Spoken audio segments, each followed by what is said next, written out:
There have been some serious changes over the past couple of weeks. One of them includes email marketing. Email marketing is changing in a big way. In fact, so much that I spent probably about an hour or two trying to figure out and make heads or tails of what this change means for us as authors using email marketing.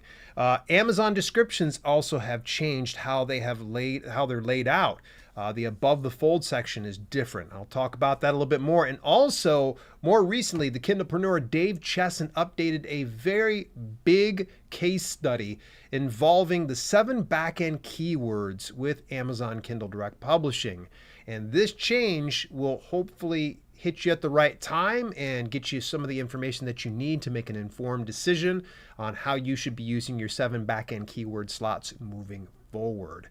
That's going to be the news for January 29th of 2024. Without any further ado, let's get into things. We're going to talk about, first of all, I want to give a shout out here to Bookbrush. They actually have a full service social media management for authors. It comes at a premium, obviously. I'm not necessarily plugging this service. You can go ahead and take a look at it. Let them know Dale sent you on over there if you happen to want your social media management done by Bookbrush. But they are also letting everybody know that you can, they are looking for social media managers as well. And I believe, and I've put the information inside the show notes down below, you want to reach out to CEO Josh.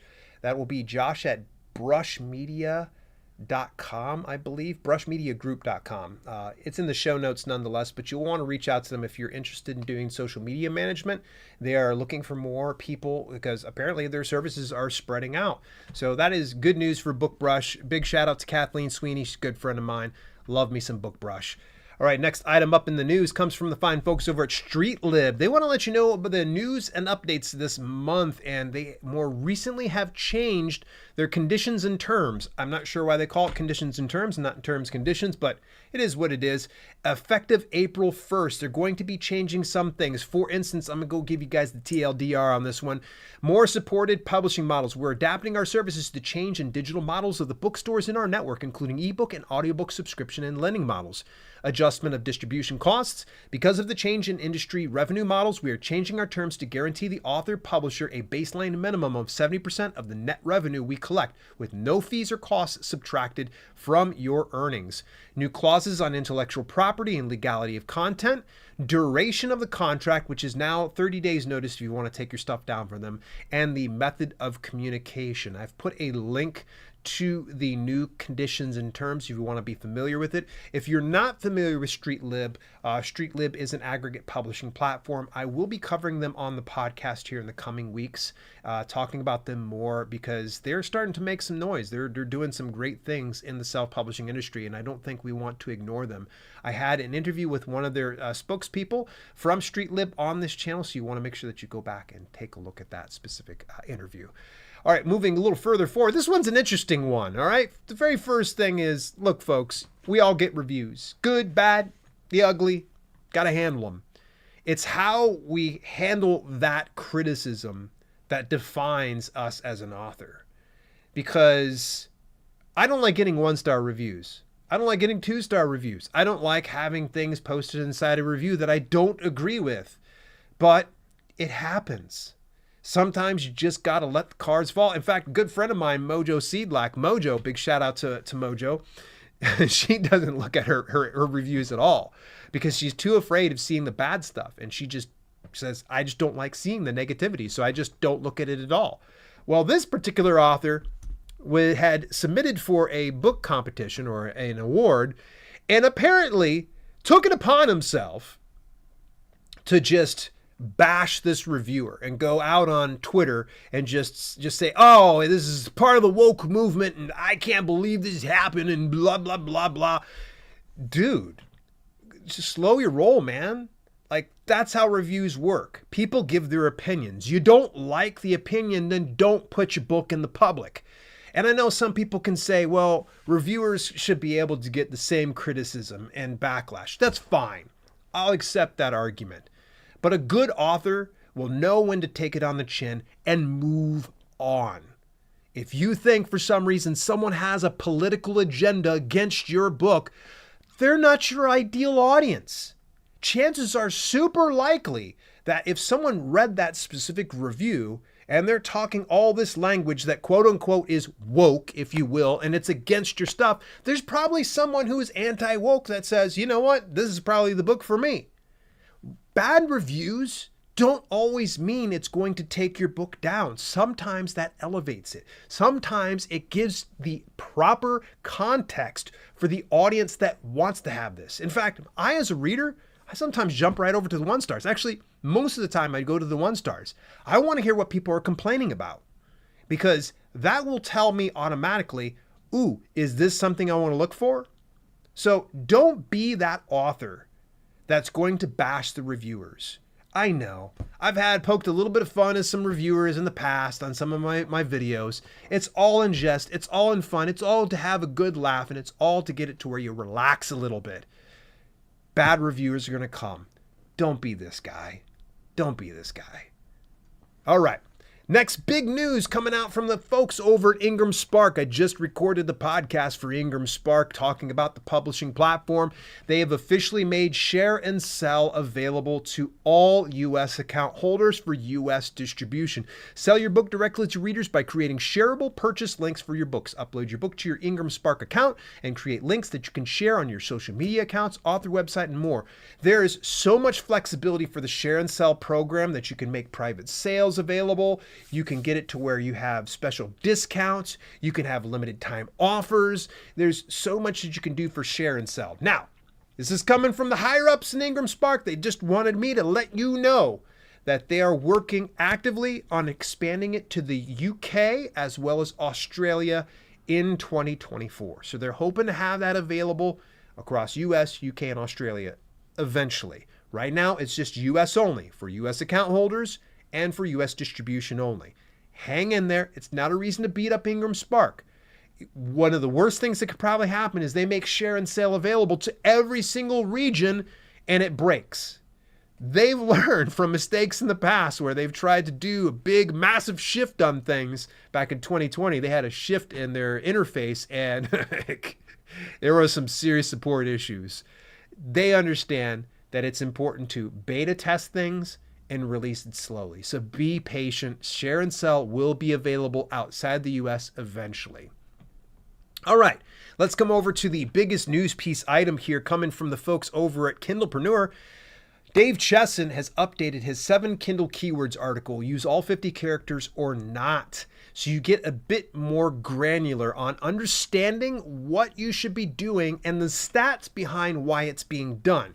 Now keep in mind that this case study only handled 120 books. I know I'm saying only, like 120 is not very many, but it was 82 fiction books and 38 nonfiction books that they had tested out and using the 7 boxes where they tried out various keyword combinations to see how they worked out.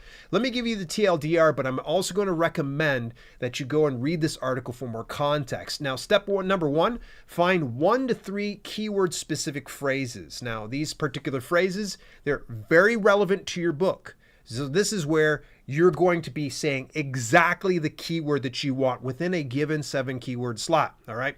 So it could probably be, I don't know, home workout plan. Could probably be my one keyword that just rocks out. I don't put anything else in it. It's the way to tell the Amazon algorithm, this is what I am. That's it. Boom. So I usually say an exact match, if you will. Now, there's also 1 to 2 slots for targeting specific categories. Now, some of you might know more recently, the categories have changed on Amazon, how you select them through KDP. And they have the right to refuse to place your book in a given category if they don't think it's relevant. And sometimes this is all automated. So it's not like a human's going in there and going, oh, well, you don't belong here. They're just going to look at the keywords you selected and the categories you selected. If those aren't matching up, they're going to go, nah, don't need that. So to really cement that and get it in place to where you actually get those categories, you place for that categories, use category specific keywords. Now, this is something that you're going to need to explore with something like Publisher Rocket. Publisher Rocket, great tool, love it. DaleLinks.com/rocket. It is my affiliate link, so if you buy it, I get a portion of all those sales.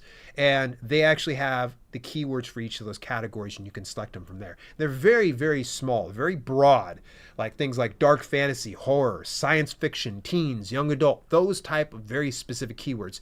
And then the rest of the slots that you have available, you'll fill them with niche-specific terms and phrases. This is where you can kind of stuff them to the brim. You can put them in there. It could probably be home workout plans for seniors over 55 or something like that, and you throw in as much into that 50 characters you're allowed inside one single keyword slot.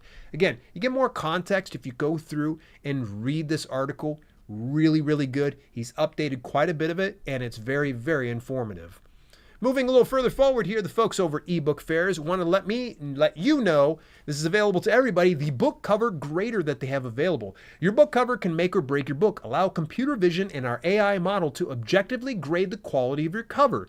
You might just find out why your book isn't selling. Of course, going forward, we recommend grading your cover before releasing it, but you can always come back later and check your grade. This is kind of neat. It talks about the grading quality, the grading content, everything that they have about this, and they also recommend some different resources and such if you want to look into getting some professional cover designs.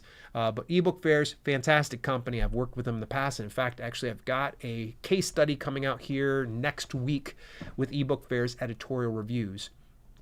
Real quick plugs here, very fast. I'm going to just rapid fire these here. Good friend of mine, I've already mentioned this before, Maddie Dalrymple actually has a new consulting service called Pod Pro Author Coaching. If you are looking for somebody that knows what it takes to succeed in the podcasting business, especially as a guest, Maddie Dalrymple's the person. Maddie has interviewed over 200 different guests and experts inside the self-publishing industry, and she is a wealth of knowledge. You are in great hands with Maddie Dalrymple. I don't have any affiliate links, but there's a link inside the description down below if you want to check it out, and just tell her I sent you on over towards that direction. Folks over at Lulu are going to be offering a free webinar this week, Kickstart Your Book, How to Get Started Successfully as an Author with Kat Margulis. You've got a story to tell, a message to share, a book to write. It seems for so many, there's nothing as scary as facing down a blank page. And she's going to help you create a vision that will motivate you to finally start and finish your book, develop a plan that will keep you unstuck and moving through the first draft of your manuscript, outline your book to make it writing as simple and effortless as possible, and how to start marketing your book and author brand before you even finish writing it. Another workshop that's coming up here from the fine folks over at Reedsy, Writing and Publishing Masterclass with Andy Maslin. This will be on Wednesday, January 31st from 3 to 4 p.m. Eastern Standard Time. It's going to be for 1 hour. It is a free event. Go check it out.